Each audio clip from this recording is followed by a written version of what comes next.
Yeah, we'll add some crowd noise.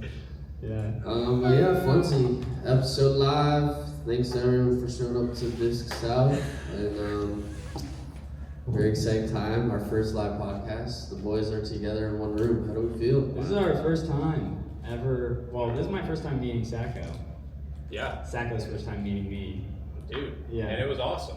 Yeah. I mean, to be just somewhere.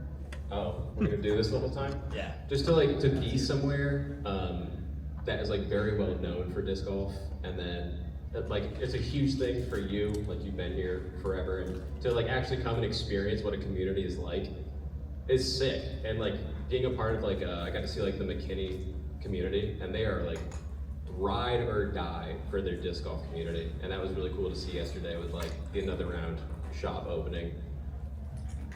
Yeah, I feel like I've had a similar experience where I hadn't met Robbie C, I hadn't met Sajko, I hadn't met Foundation, I hadn't met like literally so many people here. Almost everyone here actually, I haven't met anyone. So this was my first expo and my first time really showing, like seeing the disc golf community like show up and show out. You know, I've talked to hundreds of people, gotta be, and everyone just loves the sport. It's really cool to have this space where the expectation is disc golf. Like there's not a lot of, the only place there that there is the disc golf course. And so having a space outside of the disc golf course where it's like, I could just walk up to Joe, Chad, whatever, walking through the expo and start talking about the new Ricky putter and he's gonna know what I'm talking about. You know, if I'm at the grocery store, someone would think I'm a crazy person for talking about the new stamp on the Ricky putter and how it's helping my grip when I putt. Like that just doesn't make any sense to anyone else but disc golfers. Like I just think it's a really cool experience. And it's awesome to see how many people showed up and actually came, and like, it's only up, in my opinion. Thank you. Yeah, great job, man. Thank you. Yeah, it was an awesome, like I said, I kind of did a rally call before the expo on a video, like, Texas, I need your help, you know, if you want me to come back and make this expo a decade to decade long thing, you know, it starts here. I need the momentum here, and they showed up and showed the support that I needed, and it was awesome to see, so I'm very, very appreciative of all y'all. So Disc South Year 2 confirmed? Yeah, 100%. Woo! Yeah. Let's go. Year 2 is happening. I'd be dumb not to. Like, well, there'd be no point in doing it if I wasn't doing Year 2. So yeah, thanks everyone. Well, Ben, like what were the takeaways from this year? I'm sure you had expectations compared to Disc East, but then you know you're sending it in a completely new space. I mean, talk about that. Expectations. I don't know. I was expecting it to be successful. That's why I came here, because I knew the Texas community was diehard disc golf fans, and it was just a no-brainer to come here, you know. And hopefully next year we'll get it right before Waco, so we can get some pros here. So that was another big catalyst. And yeah, it was just what I expected happened, and that's a good thing. It's like, you know, for these things to be successful, no longer are the days that I can just run an expo and not know what's gonna happen. I'm talking about the first year at the Northeast Disc Golf Expo, where I just like had no clue if anyone was gonna show up, because no one was expecting anything. So that's why it was good. Now that I've set a threshold and you know, people know what to expect, now I have a high standard for Texas. So I will say Texas blew it out of the water and really crushed the expectation, but I also expected it because I knew they would show up. So Well, the collective experience that I feel like going around talking to people is they all share, they're like, we did really well this weekend. And I mean, Ben, you did that. And it's not like, to compare it to Disc East, those were like very successful and I enjoyed it and it was an awesome experience. So to hear that people did even better over here, I mean, it's crazy. Like, yeah, very exciting. Yeah, Some people, like, shout out Josh, Appalachian Disc Dye. He's a dyer who. It's Appalachian.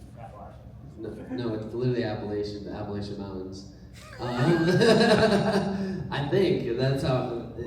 I had this exact conversation with him. He is from here, then moved to the Carolinas. Yeah. And I was like, it's Appalachian, right? I've always said Appalachian. And he was like, yeah, I said Appalachian when I got here, and no one would buy anything from me because they said I said it wrong. And so they say Appalachian. Oh, that's weird. Yeah, I had the same thought process. Dude, that's. So you learned something today. Alright. Yeah, I'm still probably gonna call it Appalachian, but. There you go. Yeah, it doesn't matter.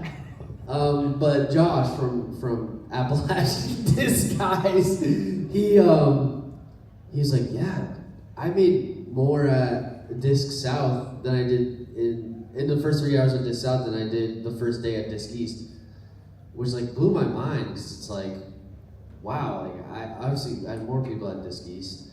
Which, by the way, it wasn't like Disc East wasn't like 1,000 people more. It was only a few hundred people more. So that's what I'm saying. You guys crushed it. Like it was awesome to see. But that just blew my mind, and I just want to give him a shout out. He's from Charlotte, went to Disc East, Disc South, and he's just a small business disc dyer. I mean, Drove all the way here. yeah, I respect the crap out of that. Like it's honestly, shout out him for taking a risk on a small business, and I mean that's what it takes to grow in this industry. Is just taking that risk. He put up the $500, and then he came back with much more fans, followers, and thousands of dollars in the pocket. So you gotta take that risk sometimes.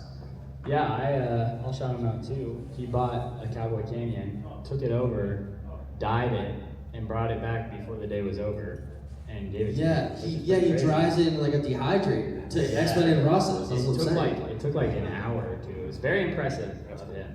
But I wanted to play devil's advocate for a second, if you don't mind. Yeah. I love doing that. How many disc dyers were here, and how many disc dyers were at Disc East? Was there any level of like, he was there was less competition, perhaps? There's probably I think 3 disc dyers at Disc East, which has a hand in it, obviously, but still, I mean. No, I agree. Still, it's like he crushed it, which is super. But I've had other people tell me that. Yeah. And some people's numbers that are down, it's only like 10-20% compared to East. So I call that a success because it's for a first year show. The first year is always the hardest year. Now everyone who saw it can know what to expect, and now the teeter-totterers who are like, now they're like, oh my goodness, I gotta come now. It's just a community event. Like even if you don't buy anything, just being around people and like the guy who got his dog in the Lone Star is sitting right here. This guy's infamous, and like where else can you have meet people like that, where it's just like this guy's dog. Everyone knows this guy's dog, and he's here. There's not another place in this world where all like-minded people can come together and do that. So he ended Lone Star.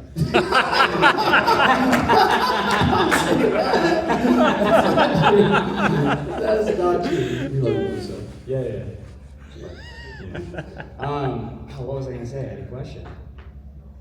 One of my questions is, when Disc West? When Disc West? I don't know. Not next year? No. Here's the thing that I always say about these expos. I got to grow them, but I also can't dilute. Yeah, I can't dilute them. Yeah. Meaning the more I do, I'm one human. I'm already burnt out. I'm very looking forward to. I was burnt out a week ago. I'm looking forward to getting some vacation, getting married, and stuff like that. But those are 2 different things. Yeah. Casually. Well, always get married and go right on vacation? Same thing. Come on now. I'm not wrong. You get married, you go on vacation. But it's one of those things where, when in anything you love or business, the jack of all trades, master of none, or if you're really good at something in business, you don't want to like, you know, if I was a good, I don't know, like, let's say tackle store, I don't want to open a disc golf store that I'm not really passionate about because, you know, that'll dilute the tackle store in my motivation and stuff. And the tackle store will start suffering because I'm trying to do too many things. That's what I feel about the expo. I need to really crush these and give the attendees an absolute mind-boggling experience year in, year out. If I start doing too many alone, I can have staff and do other, obviously but right now if I do too many alone, it's like they're all gonna, it would just like lessen each because I'm not able to put my 100% all, and that's what I want to do. I can put my 100% all to Disc East, I can put my 100% all to Disc South. If I had a third one in 3 months, like, you know, I'd be pretty spread thin. So that's why I'm kind of sticking now, see where it goes, and maybe I'll hire someone under me if I do plan on doing a Disc West or something or like that. But right now, I want to crush these events, and I want to keep big and bigger because there's so much growth. Like, I can make this into Comic-Con. You know, there's no cap on this. There's no limit. Like right now, I'm hoping 10 years from now, you guys are gonna be like, this expo sucked. Because now it's crazy, like, you know what I'm saying? It's like year after year, I'm trying to top it, and that's the goal. Yeah, no, I think that makes a lot of sense, and I think you've talked about it on the podcast before, but with this Disc South next year, like, everyone that had a good experience here is gonna be like, I wanna go back, and then they're gonna tell people they talk to, or friends, or whatever. Yeah. You know, like this year, you had to like pay for a ton of ads, and literally, Ben, when we played a flex start, like when he first got to town, he would be running off to random cards he saw like way away, and you just hear him like, "You guys coming to Disc South? Here's coupons." Here's Yeah, coupons. I was giving out coupons. Which Like, I come in and I'm like, dude, that makes sense. But it's so funny that like I mean, that's how much the grind matters to him, how much Disc South matters to him, and now it's established, and I think it was a great success. yeah, for a first year show. For a first year show,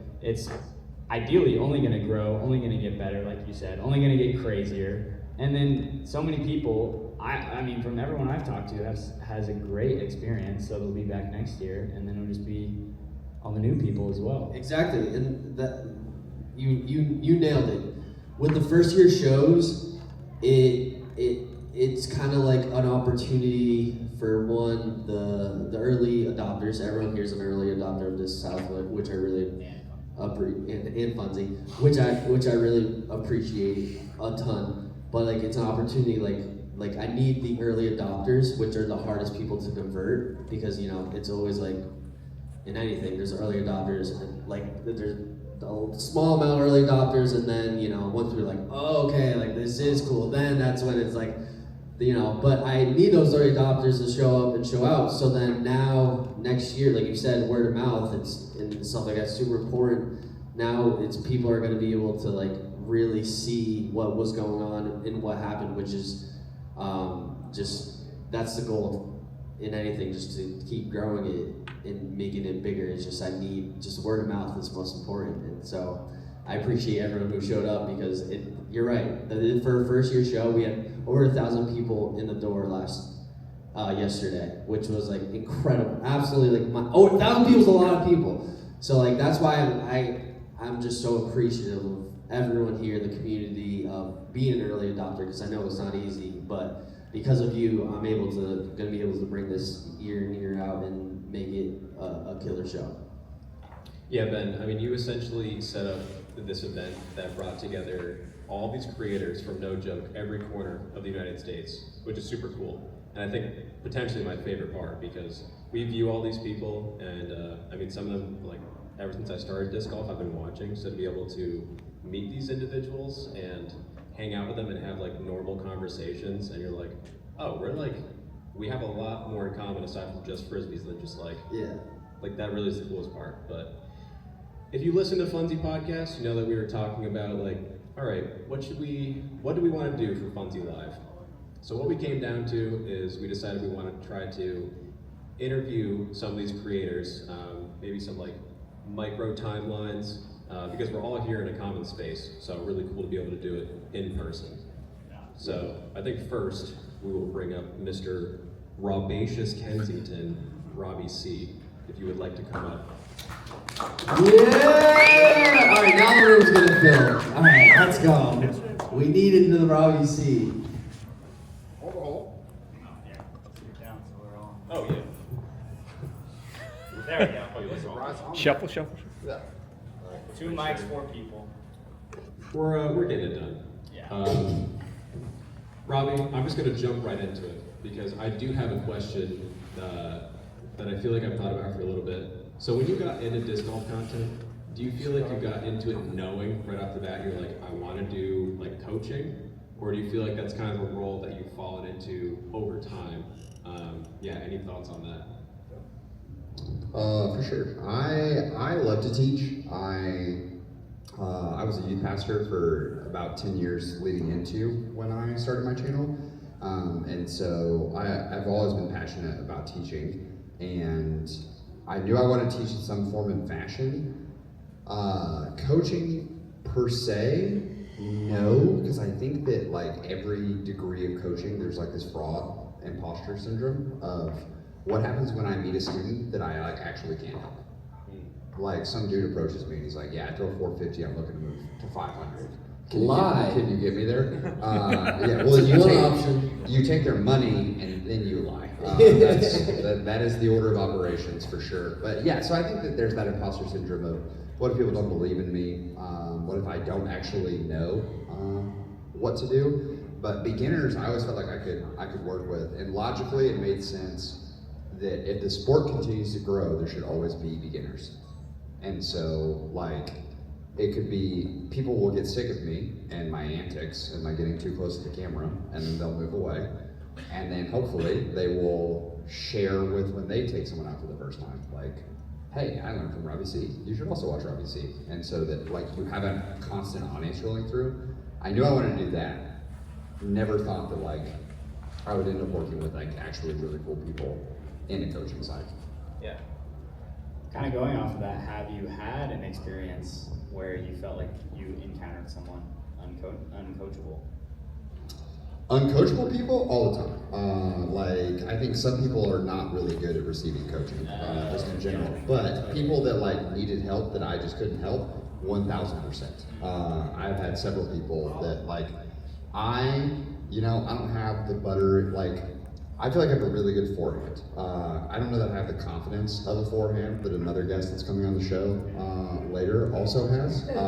But Subtle foreshadowing. yeah, you gotta stay tuned, guys. Keep listening. Yes, Don't you click will. off. Retention hacks. Yeah, exactly. Comment After these sponsors. Smash that like button. But yeah, so forehands I feel very confident on. Backhand distance is just not something I'm good at, and I'm learning more and more about form as we go. And then there's other things where it's like we thought coaching this way was the right idea, and then the more that we learn and work, we're like, oh, there's actually easier ways to accomplish that. Any examples, practical examples you got? Yeah, so I think like when we first started, everyone was like, pull the lawnmower, start the lawnmower, crank the lawnmower, like let's do that. Like if you're taking someone out for the first time, start the lawnmower. And then for a while, coaching kind of turned into this like, no, actually it's rotational based. So you shouldn't be necessarily using your arm too much. Like you want to get into positions and then rotate and the arm will unfold itself. And then we kind of realized looking at like as technology grows and smarter people than I are studying, like Coach Chris Taylor studying and like actually having like biometrics alongside of it is like, oh no, you actually do need to use the arm. And so then we're like recanting our videos and going, okay, maybe start the lawnmower isn't as terrible as we thought it was. Yeah. So bouncing back and forth on that. But most of the time, if I can't work with someone or like can't help someone, I at least know enough other coaches in the sport to be like, yeah, just go see Josh. Yeah. He's got you. I feel like one of the cool things in our sport right now is like a lot of major sports, like maybe golf or other sports like that, there's coaches and there's like a general, like there's such set standards because those sports have been around for so long. But in our sport, like you're saying, like you're constantly learning stuff and like there's new stuff, that you can talk about each week or, month to month, year to year, whatever. And that just makes it fresh and cool, and being able to be vulnerable and be like, hey, yo, we were wrong about that, you know, like, new thing just dropped, new coaching tip just dropped, you know, so I think that's really interesting, and, you know, obviously it helps you to keep it fresh and interesting to have new coaching techniques week to week, month to month, year to year. I just think it's cool. I think it's a cool thing to think about. The first time I met Danny Lindahl, me and Josh from Overthrow stayed in the same Airbnb as him. And Danny, we were like, how you feeling about your content? Like, we noticed you're not putting out that much stuff anymore. And Danny literally told us, I feel like I don't have anything left to say. Like, there's nothing new to teach. And Josh and I both just looked at each other like, that's crazy, dude. Yeah. Like, because I feel like every time we do lessons, the more we do lessons, we get more efficient at teaching this, or we realize, yeah, like, this actually wasn't helping those problems. So it just kind of adjusts overall. So I think that one of the best ways to keep it fresh is like actually having students and working with people on a regular basis and doing lessons, and you kind of learn along the way. The biggest thing you have to be careful though, of like when you do that, is not being like, oh, I'm learning that I need to keep my elbow up right now. So every person that takes a backhand lesson with me also needs to keep their elbow up right now. Yeah. It's like, no, some people actually have that and they're great at it. I hate those people because they make it look really easy. But yeah, like having to adjust and turn off your personal lens in coaching if you want to actually improve. Like I feel like the guys who are the old man sitting in the country club teaching golf lessons, that dude is filthy at golf and he doesn't really care to ever get any better at golf. Yeah. So it's like, he's not really taking lessons anymore. He's never gonna change how he plays. Yeah. And that's not where I'm at personally. And so that does add like a fresh element as well. Like how do you improve your game and your coaching game at the same time? Well, I was gonna mention, I feel like I used to, I've had a negative view of disc golf coaching. Yes! But I was gonna bring this up at one point, but I'm glad that Josh just jumped straight. Be self-aware. Oh yeah, dude, I'm a little admit Like, but finish Well, it. I was just gonna say, like, briefly, and I was saying this to Robbie last night. After we had that episode, so for people that don't know, we had an episode where we talked about, do we think disc golf coaching is like worth it, or like where do we stand on that? Briefly after doing that, I met Josh from Overthrow down at Worlds, and to say it was an awkward engagement is an understatement. Oh, no. And I was like, I don't remember. I was like, I don't remember what I said. And he was like, oh, you were like pretty neutral. But he was like talking about, he's like, yeah, I want to have a conversation with Josh. And Josh from Overthrow said that he wanted to come on the podcast, and I think that'll be. Let's do it. I don't even remember what I said, but I feel what I was gonna mention right now is I feel like I kind of devalued the idea of like someone like who isn't a pro tour level player teaching someone. I devalued that, but I think that might be a better tool for a coach to not be at the peak, because you're figuring out, like, you're playing tournaments and you're playing competitively and you're figuring out stuff for your game. And like you mentioned, you're not applying that across the board and you're cognizant of it. But I think it's like, as a pro, they're like, you know, we're there, you know, they have it. And like, we don't have it yet, you know? And so like, it's way more relatable for you to be like, yeah, I'm also kind of struggling with that too. You know, like I can't get my elbow up and you can't either. We're figuring it out together. And so I feel like I'm coming to the point where I'm like, well, you know, that may be more valuable than, you know, a pro teaching. So, yeah. I'm showing a little bit of maturity, you know, I can mature. There are people that are just better. Like, you know, like they're just built different. Like they don't have to focus on form or things like that. Like I was talking to Sajko about this last night, and that like I've heard you've never thought about form like while playing or anything like that, but you can still throw like over 400 feet comfortably. And according to the metrics of disc golfers, you're a freak. Like that is, you are far above and away what most people who play disc golf will never throw 400 feet. And even if they go buy a Yuli lesson for $4 billion, like they're not gonna fix it. Like they're not throwing 400 feet. And that stinks, like that's a hard thing to grasp. But then you take Paul McBeth and you're like, hey Paul, what do you focus on to throw nose down? Whatever answer he comes up with is probably wrong, because Paul McBeth hasn't actively thought about throwing nose down for like 20 years. Yeah. It's so subconscious right now. And I think that's where the pros sometimes make bad coaches, Yeah. is because they try to wrap something around what they think is making it work for them, when it's just so subconscious that like they cannot connect with any of the thousands of people that are sitting in front of us right now Yeah. in this live recording. Yeah. No, I agree. I agree with that statement. I feel like I had a little bit of like distance privilege. I don't know, like I've been. That's a T-shirt. Distance privilege. I've as humbly as I can say this, I've always been pretty gifted at picking up a sport and being decent at it, like pretty right away. And you said, like that's freakish. And so I feel like my mindset was just like, yeah, just figure it out, I always kind of said like, I think this still holds true, but everyone's form is different.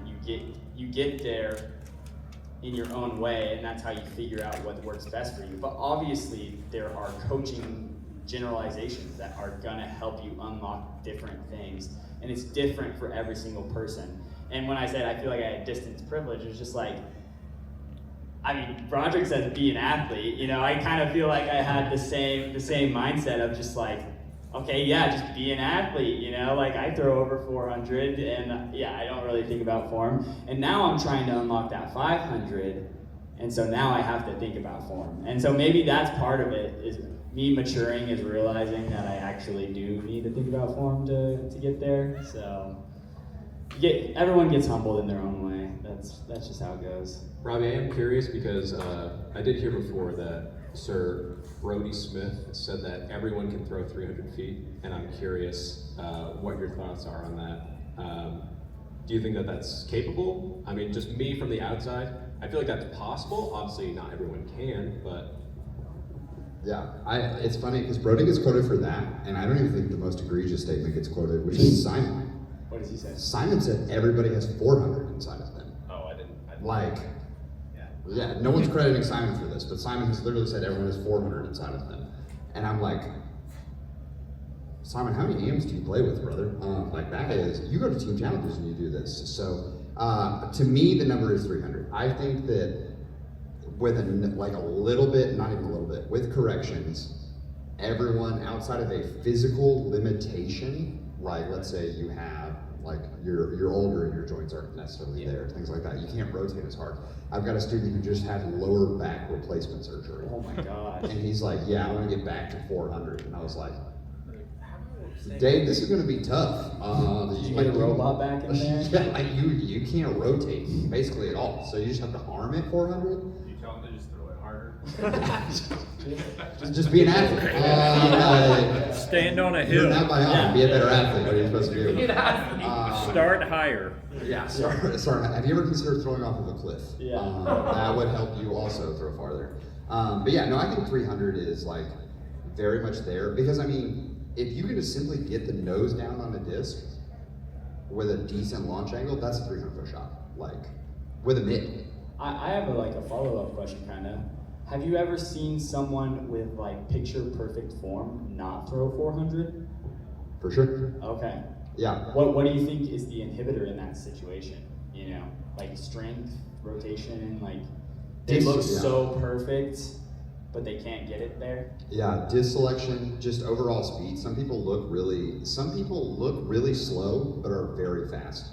I feel like Simon looks slow. And looks then super slow and then yeah. explodes. Tristan looks super slow and then explodes. I look like I'm about to die every time I throw a disc.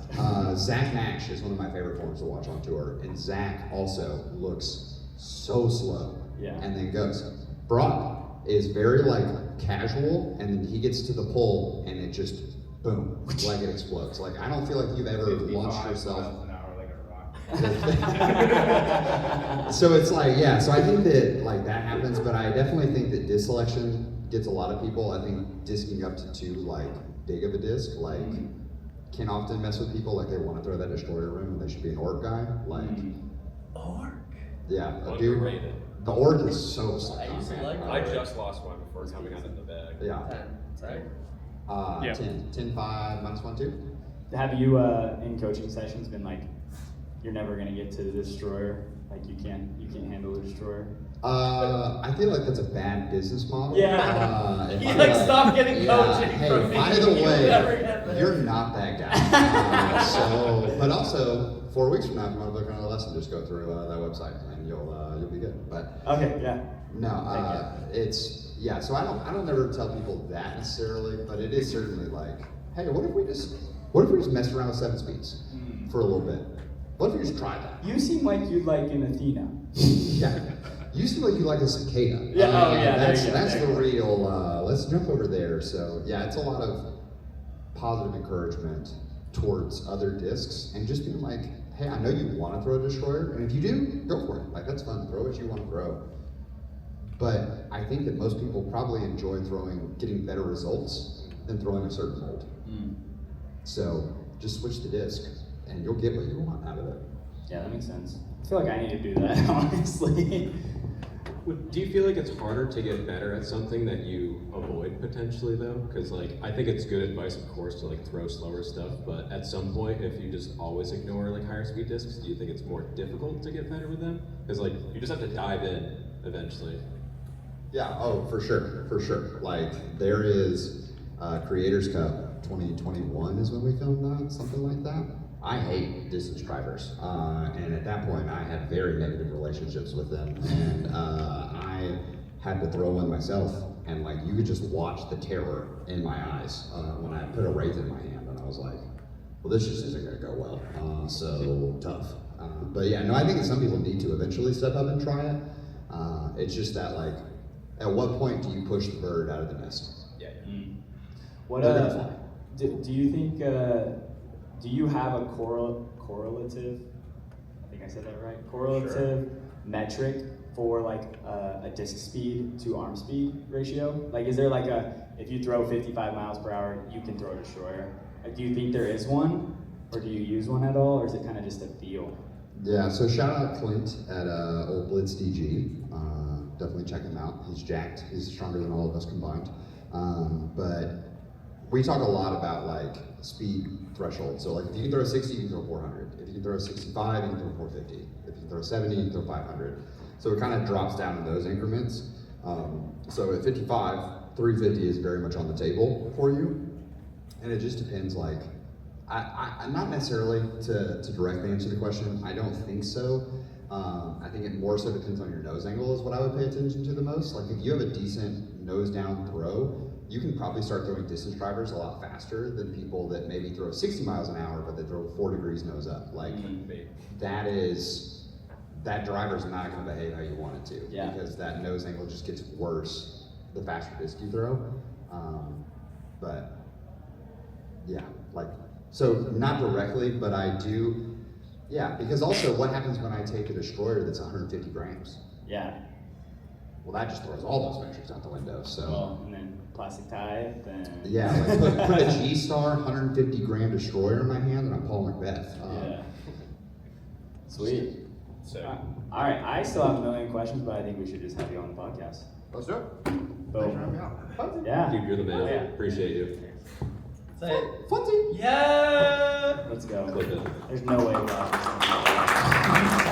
All right, well, Josh just spoiled it. Oh. We also would like to have Sir Broderic up here because we kind of dirty dogged him on the podcast last week. Yeah. We had some recording issues for people that have listened previously, and he needs redemption. He needs, or we need redemption. That episode was so good. It was really good. So Oh, that kind of made it into somewhat of a bummer. But I remember getting off of it and being like, nice. That was fire. That was really good. And then my friend texted me and was like, hey, someone was his audio on? Or yeah, you he's know, like, actually, hear me out. That was straight Yeah. garbage. Yeah, there's just nothing in that video. It was rough. We're growing, obviously. You guys here are on the base level. I never knew that until now. Cause like I don't like listening to myself back. So Oh. I was like, that was fun, cool, but I'm not gonna like go listen to it because I don't want to hear myself speak. So I thought everything went great. It did go great. Dude, Nothing happened. What do you mean? No, I just mean audio wise. Like Yeah. I didn't know it sounded horrible. Yeah. I am curious because like, if you're like willingly or like you're trying to not watch that, do you ever have weird times of like, it's like weird to watch yourself? I assume no, because you, like, obviously you're editing all your videos and whatnot, but do you like go back and like sometimes cringe at stuff? And I mean, yeah, share some of that. I feel like I don't necessarily cringe. I don't cringe at much other than I kind of talked to, like, I feel like both of you maybe about this sometime this weekend, where I'll film a video and like say I'm playing 18 holes, and between every hole I talk for like 5 minutes about something that does not matter. Like I'm just like not feeling it that day, and so I get home, I have like 2 hours of footage to edit, and I'm like, that doesn't add up. And then I'm watching the footage back and I'm like, delete, where I'm like, bro, shut up, nobody cares. So then I kind of like delete everything I just said, and then the video ends up being fine because I just leave all my yapping out. So not as much of like cringe, or more of like, oh, this guy talks a lot, this guy being me. I cringe at my form a lot. Oh, I hate that I film myself 5-6 times a week, then I have to watch it back for multiple hours every day, and I'm always like, oh, you look like bad. Like, I don't know, and then I'm like, the next day I'm like trying to fix it, but then I get bad at throwing actually, and I'm like, well, you're pretty good at throwing if you just throw how you look, even though you don't like how you look. Yeah.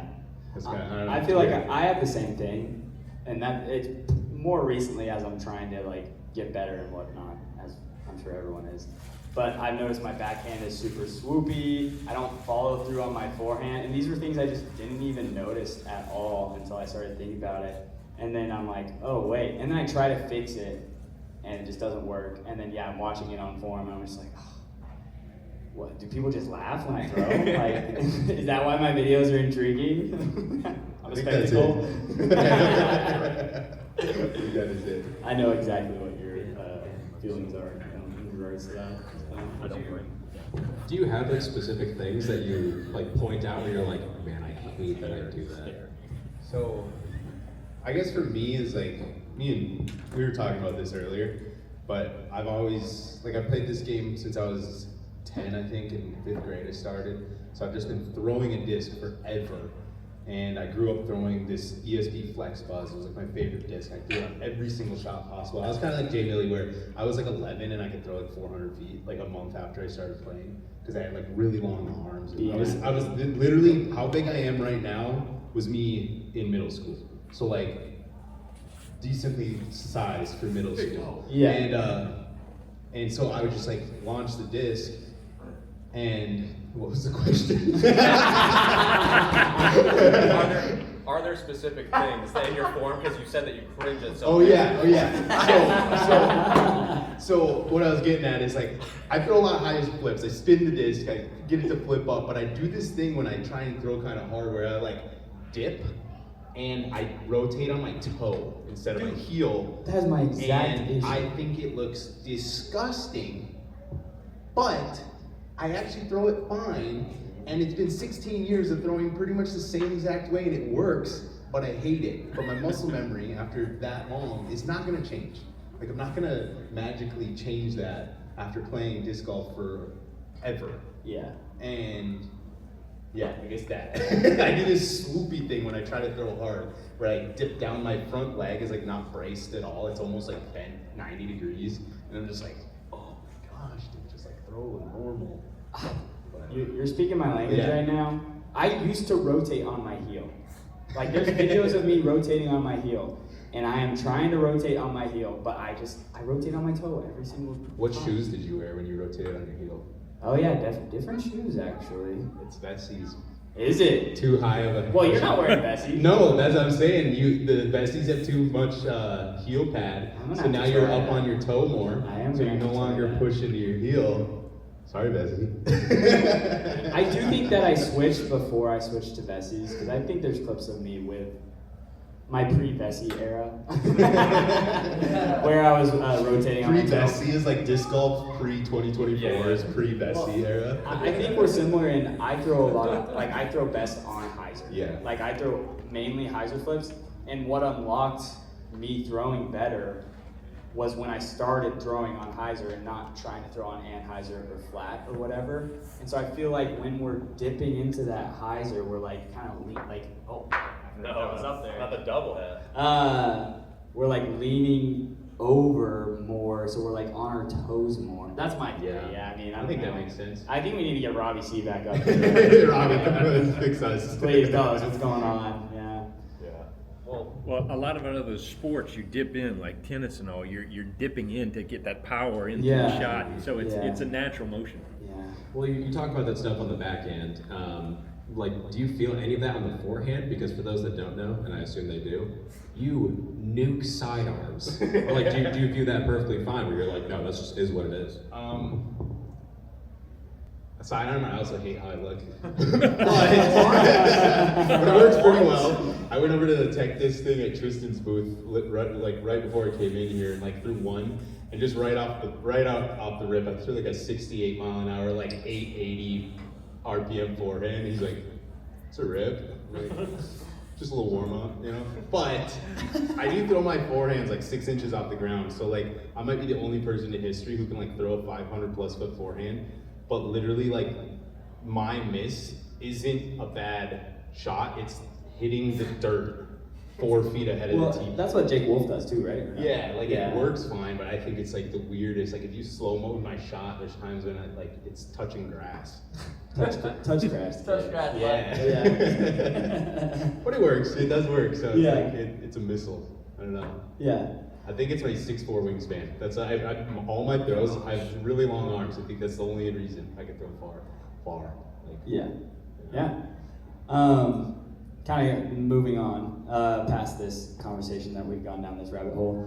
You've talked about in your videos, but I thought it was interesting to talk to you about it last night, was the idea of you switching from your lefty putt, or your righty putt to your lefty putt. So, I don't know, kind of rehash that, how that went down, like how did that go down and what's changed? And So if nobody has ever seen me throw a disc, because that's definitely possible, maybe you don't know who I am. I've played disc golf for 16 years. I putted right-handed for 15 years. through right-handed as well. I throw right-handed as well, but I have this like, I don't know, it's not like diagnosed, so I could just be making stuff up. But I have these issues with my my pinky and my ring finger and my right hand that basically, a physical therapist last year told me my right hand basically is shut off. He said when we test your extension, your right hand, he said this one's 100, this one's 50. He's like 50 might as well be 0. So I cannot get a disc to spin. Like it's like the odds of it going over there, over here, are all like the same. I just can't release it. And I dealt with that for like 5-6 years. When I was a kid, I was cracked at putting. Like I was the dude, grid stamp, the AVRs, like bang. Yeah. Somehow got this like issue, and I was pretty much at the point where I'm like, okay, I either stop playing disc golf because I get so mad that I'm the classic. I'll throw 16 of the 18 tee shots in circle 1 and I shoot like even because I 3-putt everything. And I'm like, it's either I literally stop playing disc golf or I learn to putt left-handed. And so I started putting left-handed. At first I had like 10 feet where you're just like, okay, I can literally push this forward with my palm and it works, and I'll work from there. And then I continued to do that, and then now it's probably like exactly a year since I started putting left-handed, and unfortunately I am dealing with like some bicep tendonitis, which has kind of made it like a little not as good as it could be. But I can putt like 65 feet left-handed. I putt left-handed. I was telling you guys last night, the first ever sanctioned round I played putting left-handed, I shot like a 10-24, 9 down, bogey-free. Like, and I was like, oh, I guess it works, you know, like. If that's not results, I don't know what is. Yeah, I think you the know? biggest thing for me was that I like mentally was so drained of the right-handed putt that I was like, it's all or nothing, kinda. And then as soon as I like restarted with the left hand, it was almost like I've been playing this sport for my whole life, but I got to like finally learn something again. And it was very refreshing, and then the fact that it like worked, and now I like don't really bogey much because I don't really 3-putt too much, like, and like, I don't know, it was more of like a mental switch. It was obviously the physical limitation that I felt like I had, and then physically left-handed, I learned it, and then mentally, I no longer worried about like, I'm missing. It's guaranteed I'm missing. Yeah. Now I'm like, oh, I probably will make it. If I don't, whatever else happened the next one. Mhm. It was like this big mental switch. But I guess I've talked to some people where I'm like, sometimes it might take that. Like if you've been playing for a while and like something doesn't work, completely change it. Because maybe learning fresh rather than that changing muscle memory, bad muscle memory could be better. I don't know. What did you like? How much did it take? Like, were you like just straight? I'm only lefty putting, or was it kind of like a taper? No, I mean, outside of like 70 feet or something, I was like pitching up right-handed still because I physically couldn't get it there left-handed. But I went all out. I didn't putt a disc right-handed for like 8 months. Like I just said, it's all or nothing. You know? Well, is there a moment where you're like, okay, this is dialed now? It was kind of that, like the tournament that the first Okay. one I played. Yeah. But what it was is I was posting videos for like 6 months, and I didn't address the fact that I was putting left-handed a single time. Like I basically did my normal content, and for like 6 months I putted left-handed. I'd get constant comments of being like, "Why are you putting left-handed? This makes no sense." And basically my goal was I'm not going to reply to any of these comments because right now I don't know why. I know why, like internally, but like really me telling you, well, I think it's gonna be better, doesn't matter. And then I played that event, won it, shot 9 down, bogey free, made like multiple circle 2 putts, made everything. And then I said, hey, all these comments I've had for the last 6 months, here you go. And it wasn't like a, screw you. It was like a, hey, I didn't have the answer until now that I proved it literally worked. You know, and it took me 6 months to get to where I played that event, and it was great. Yeah, I like that. Sometimes I put it out my goals too, apparently, and then it puts all that pressure, like, why didn't you do that? But like by doing that, there's no expectation, right? You know, and you can work towards that goal as long as it takes. And it took however long it took to play that tournament, but you didn't have to be like, when's it gonna click? Right. You know? Yeah. That's a good life lesson. Yeah. Brod, since we had you on, how do you feel like your content has changed over time? So I feel like that was a big focus for us talking with you. You're like, it almost seemed like you were at a bit of a crossroads where you're like, I'm just not really, like, I'm putting out like disc reviews and whatnot, but that might not be 100% what I want to do. So like, what direction do you feel like you've gone in, and what are you striving to do? So, I feel like I still have some of the same ideas. From when I started my channel, I tried the best to be like myself and I always wanted my channel to be like, you're hanging out with me while I'm watching disc golf, and like you are the camera, and like I'm talking to you. That's all it is. And unfortunately in disc golf, if I go, hey guys, this is the new MVP trail, I'm gonna review it, that's gonna get 4 times as many views as me being like, hey guys, let's go check out this super cool course nobody knows about. Because that's a horrible title. You know, it's not like, it's just nobody like is gonna watch that, even though that's what I want to do. And when it's your job, you're like, okay, so I could get 10,000 views if I would go review a new MVP disc. Like if I would have bought a boost this weekend and posted a video of it next week, it'd probably do really well because it's the new MVP drop. That's not what I want to do because I don't really care about that too much.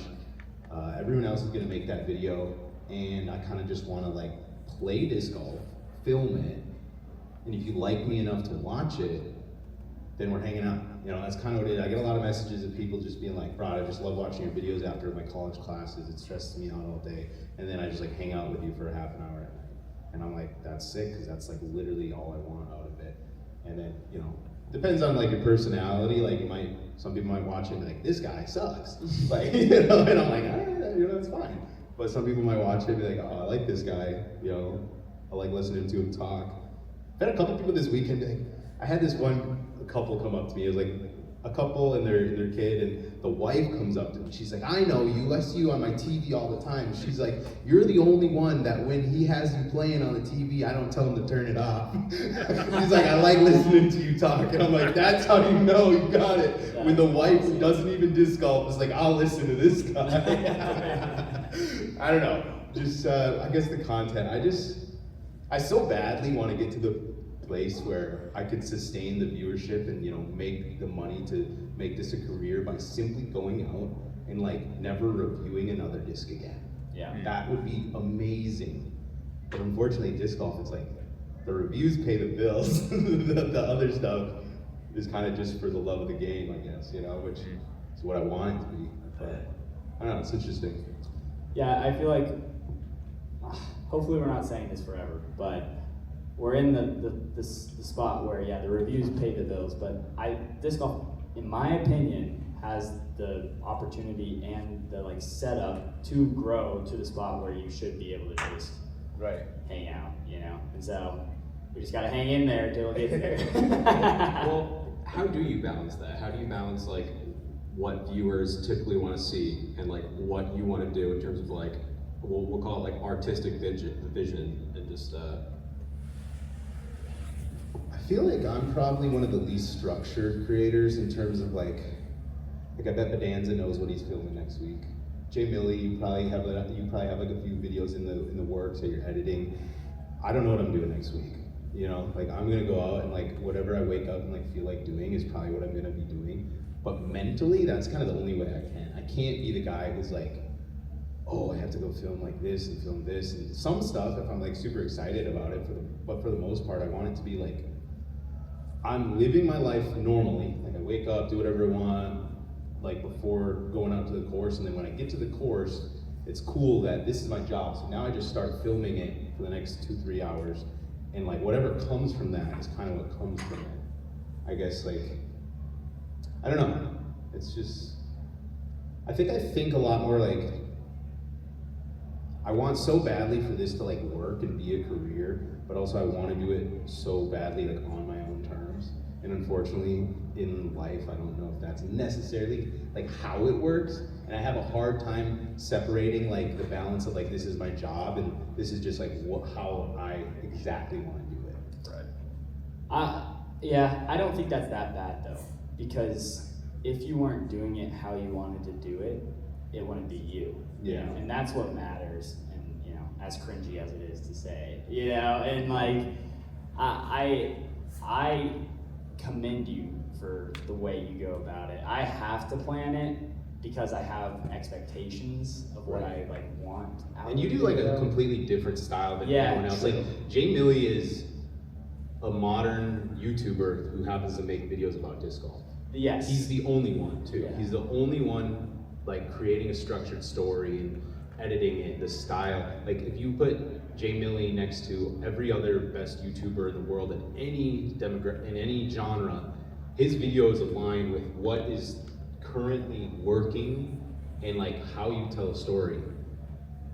And he's the only one in disc golf that's doing that. And it's interesting because it's like clearly it's worked, but also like I think I have a weird thing of like I think because I'm not new to the sport, like when I watch Jay Millie's videos, I'm like, these are sick. I know the work he's putting in, but sometimes he's telling a story that I'm like, I kind of lived this story 15 years ago, so I'm not really like, interested in it actually, but I still like appreciate the video because I know what goes into it. But I'm like, but so many disc golfers, like half of them started playing 4 years ago. And so they're still like so excited about this idea.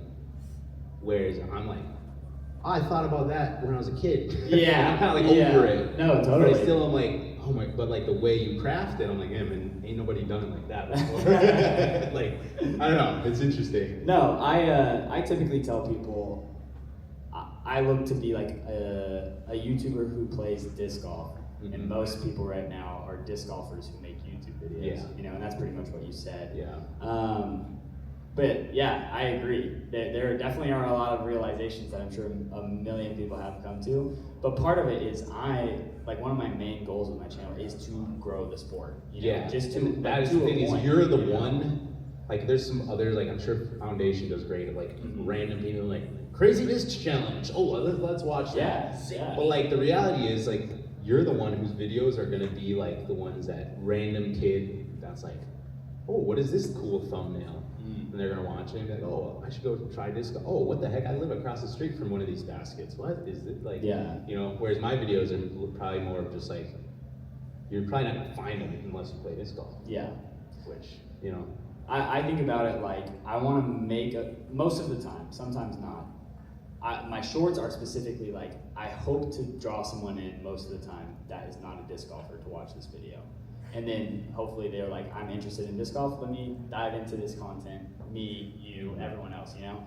And then most of the time with my title thumbnail is I'm obviously trying to appeal to the disc golfer, but I'm trying to appeal to the non-disc golfer as well, and like hopefully be people's first step into it. And then yeah, I recognize that you and Bodanza's videos and a lot of other videos are like amazing for disc golfers, but they don't typically cater to a non-disc golfer. I will say the one thing I do that nobody else does in disc golf right now that I think, unfortunately, the non-disc golfers probably won't see it, but is like when I do like ASMR videos, where I do videos where it's me throwing on like a beautiful course and I don't say a single word the entire time. It's just the sound of the snap, the footwork, the birds, the trees. I feel like if you didn't play disc golf and you ran across that and you watched it, you might be like, that's kind of cool. Yeah. But unfortunately, it probably isn't going to get the reach to reach the people.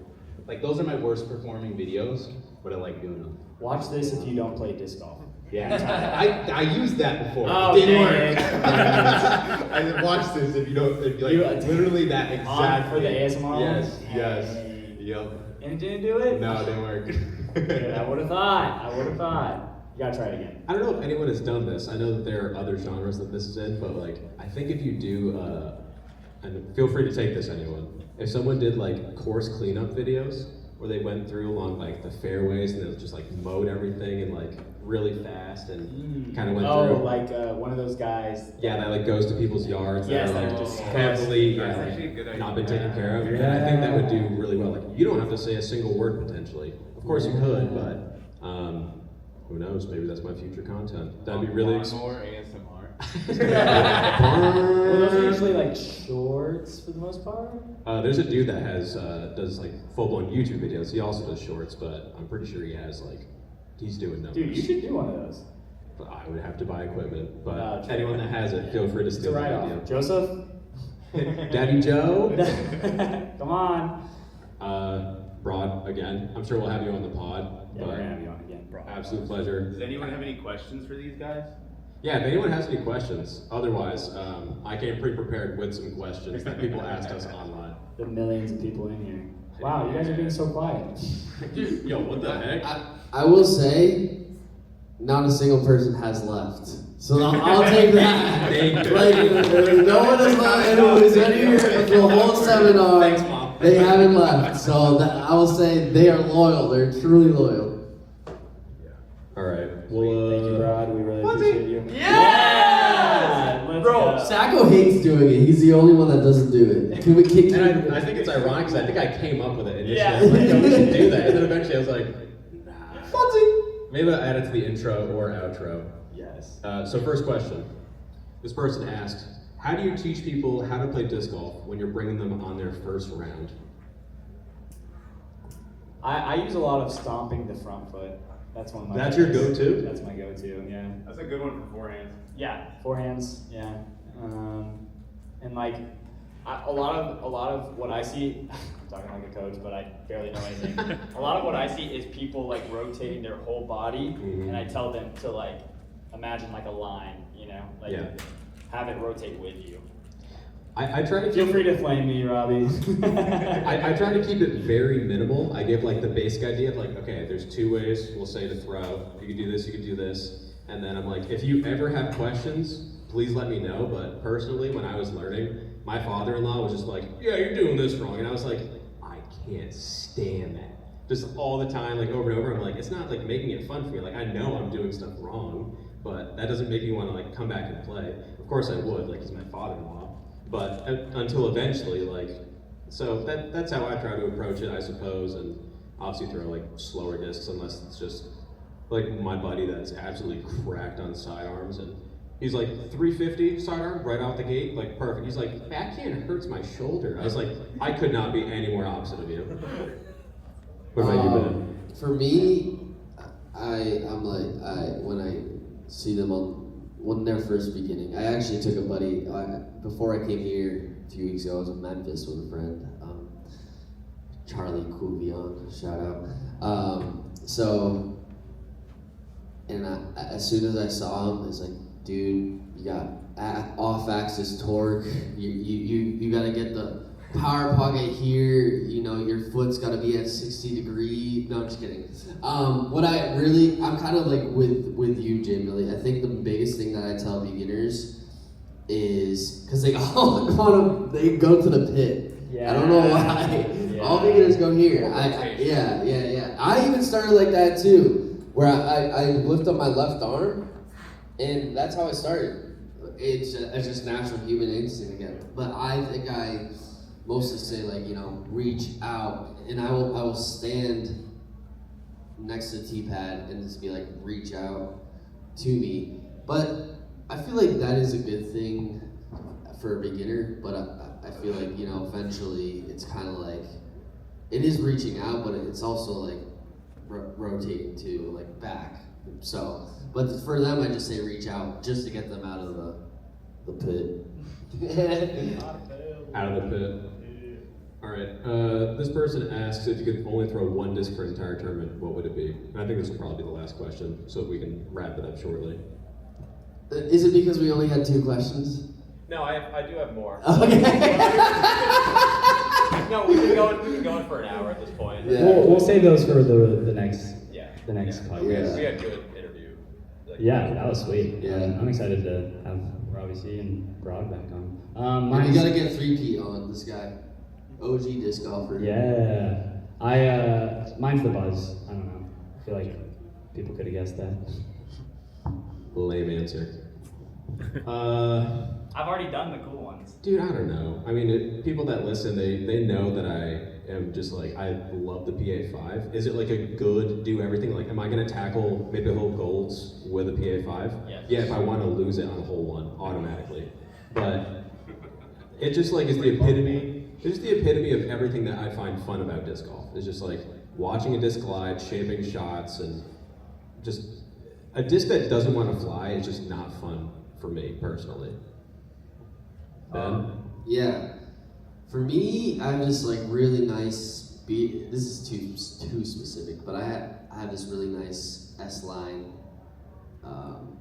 MD4 that I really love throwing. It's just a perfect flip up and go straight mid-range. So that's probably what would be mine, because I can throw it pretty far, but also, you know, I'm more shorter holes. It's more manageable than like a driver. So if I were to pick that, it'd be that. Still never thrown an before. I don't think I have either. Well, maybe next time. Well, dude, because they don't exist. Like I don't even know. I don't even know how I have mine. I just found it in Lost and Found. I've never seen one ever again. So, and unfortunately, I've never lost mine. Sick. Well, I think that's the note that we'll end it on. Really good stuff. But we genuinely, we know it's the end of the Thank you for day. the roses. Thank you for the roses. We know it's the end of the day. Yes. We're thank you. starting to wrap up here, so we Yes. appreciate that you guys have given us your time, and hopefully you guys have enjoyed Thank watching. you. Yeah! Thank you for the shout, everyone. Really appreciate it. Funsie Funsie out. out. Funsie.